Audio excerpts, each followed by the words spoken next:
Hey, welcome back to the Baco Motorsports Hour. I'm Mike Griffith, a longtime motorsports writer for the Bakersfield, California. We've got the Bakersfield Speedway segment here, and got a text message from Scott Schweitzer a little bit ago. As being a track owner, you never know what's going out there, so he's out at the track, and he's had a problem with some of his equipment, and he didn't expect it, but Coca-Cola showed up to fix it, and he's stuck there getting it fixed because his racing season is around the corner. Everything gets going in Bakersfield, blessed by pretty good weather usually. A little bit of rain this year, but his season opens on March 4th out there at the Bakersfield Speedway.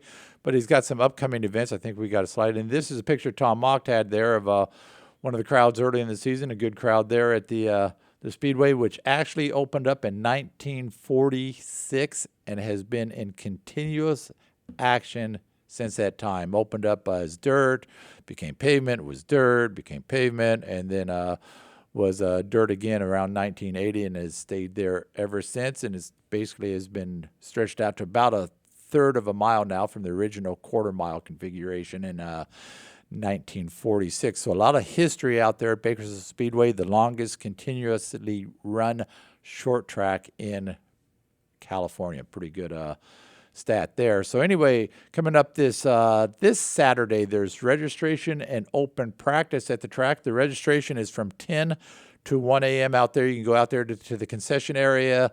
I think you can register your car number for the year. If you want to buy a pit spot, as many of the regulars do, they like to pit in the same spot. So you buy your pit spot so that you pull in, you know you're going to be in the same spot every week. You do all that. And then that evening, there's an open practice. Come back, the pit gates open at 5 p.m.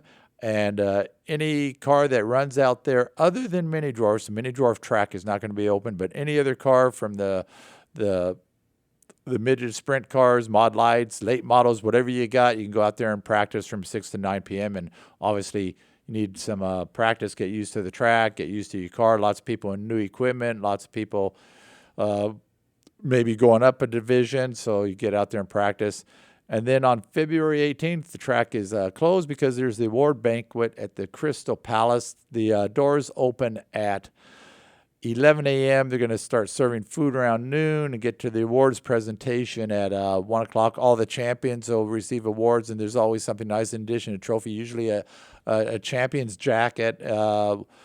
Will honor the top 10 in each division that races at the Speedway. So a lot of awards to be handed out there. It's a busy day. A lot of divisions race there throughout the year, and that's when the awards banquet, they've been doing it the past several years, right before the opener, kind of get everybody into the racing mood, get through the winter, and then start this off. Everybody can get together, have a good time there at the Crystal Palace, which is the go-to place apparently for racing banquets anymore during the day.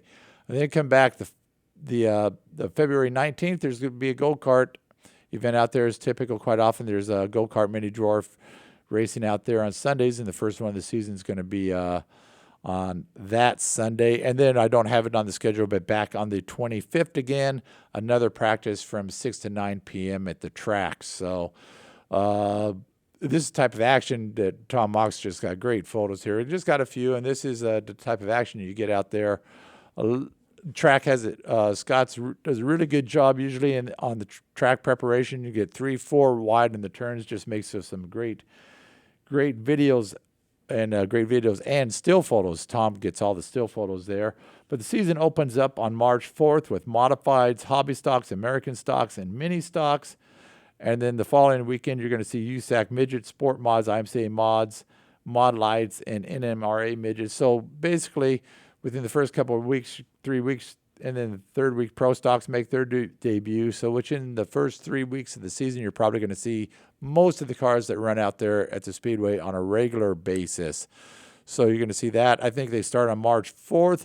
They run 17 straight Saturday nights before they take their annual break, which is always around the 1st of July, the nearest July 4th. Scott takes a week off, gives the racers a week off, so no racing on that July first weekend, and then it's back in action all the way until there's a break September 2nd. Then they race again through September, and then you got the Bud Nationals in October and a couple races in November. Typical Bakersfield Speedway schedule, a lot of modifieds, a lot of sport mods, hobby stocks, American stocks, and mini stocks, as Scott refers to as his house divisions, the ones that are there most of the time. You have your late models make a few appearances. I think there's a handful. I think there's 3 USAC midget races.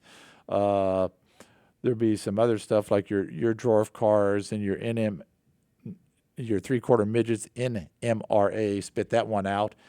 And so just a general season out there at the track, as Scott as often says, it's worked for the past few years, so he's not going to change anything up. It keeps working. You tweak a few things here and there, but looking for good car counts. I know there's a lot of drivers moving to new divisions. I think one thing that's going to be interesting is Jerry Flippo, who was just dominant in mod lights last year, is in a modified. He was out there at KCRP at the dirt track last Saturday, Super Saturday, and wheeling that modified around. I think you're going to see a lot of good things out of Jerry Flippo this year, so keep an eye on that. And there's a lot of other drivers moving around, different cars, new cars, so always exciting time at Bakersfield Speedway.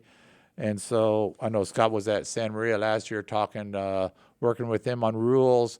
A lot of cars that run San Maria run Bakersfield Speedway, and so I think they were making sure that they're on the same page on a lot of divisions, American hobby stocks, and maybe some other things, make sure that drivers can go back and forth pretty easily, which is a big thing these days. You don't want to make it hard for a driver to race from track to track. You want to make it as simple as possible. So anyway, without Scott here, I think we'll get out of here a little early today, and we'll be back in a couple weeks, and I'm sure Scott will be on hand. The Coke machine will be fixed, and everything will be ready for racing out there at Bakersfield Speedway. So until about 2 weeks from today, we'll see you back here on the Baco Motorsports Power Hour.